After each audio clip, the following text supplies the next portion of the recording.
Сакате прашање? Да, две прашања.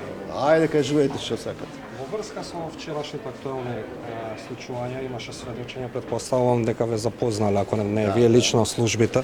Како ги коментирате наводите на еден од обвинетите дека вечерта сте подготвувале да прогласите воена состојба, но поради одреден странски фактор кој не го наведе, сте се повлекле од одлуката?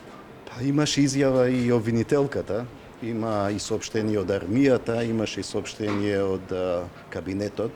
Веројатно нашите изјави и изјавите на сиве што ги набра се многу по-квалитетни, да ги кажеме, многу поиздржани него изјава на еден обвинет кој прави се да одбегне тоа што му следува. Дел од вашите блиски соработници, сега не ги именувам, предпоставам препознавате, кои се беа посочени во судница, тоа се Синиша Алексовски и Борис Јосифовски. Во комуникација со нив, што ви кажа за 27 април? Што се случувало дента, тие што правеле? Се што имаа, тие го изјавија, беа кај обвинителката и ги дадоа своите искази и затоа обвинителката кажа дека нема основ за било каква вмешаност на кабинетот и моја лично. Но тие што ги создаваат таквите важни вести, а знаете, еден медиум ја почна сета таа приказна со негова божемна приказна за Јасен, во Јасен ќе се треба да го посетат Јасен да видат како функционира Јасен и дали е можно тоа таква приказна во Јасен. А подоцна таа се разви дека ќе имало воена состојба, па нека го прочитат уставот да видат кога се воведува воена состојба и кој ја воведува. Вие сте новинари, може да ги прашате кај биле генералите тој ден, кај бил началникот на генералштаб, каде бил мојот аѓутант, каде била армијата, а и веќе имаме нова власт и нова министерка, можела за овие сите месеци доека и години и повеќе на власт да види што има во Министерството за одбрана за тој ден, бидејќи се евидентира.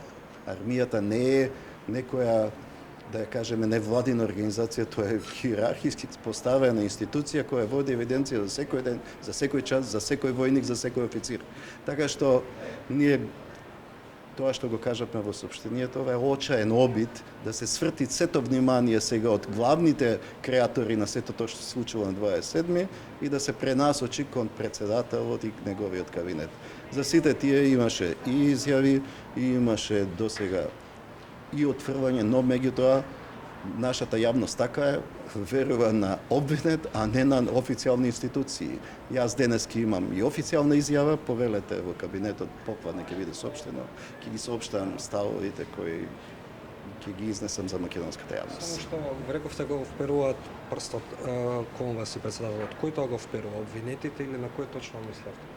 Па да не влијаеме на целиот судски процес и затоа и ние досега не реагиравме, чекаме да заврши, да се донесе одлука и кога ќе ја донесе судот одлуката, ќе се знаат главните актери, ќе се знаат кој стои за цело ова, кој се ова го испланирал и изрежирал и ќе се знае мотивот, што е најбитно, да се открие мотивот зашто тоа се случило.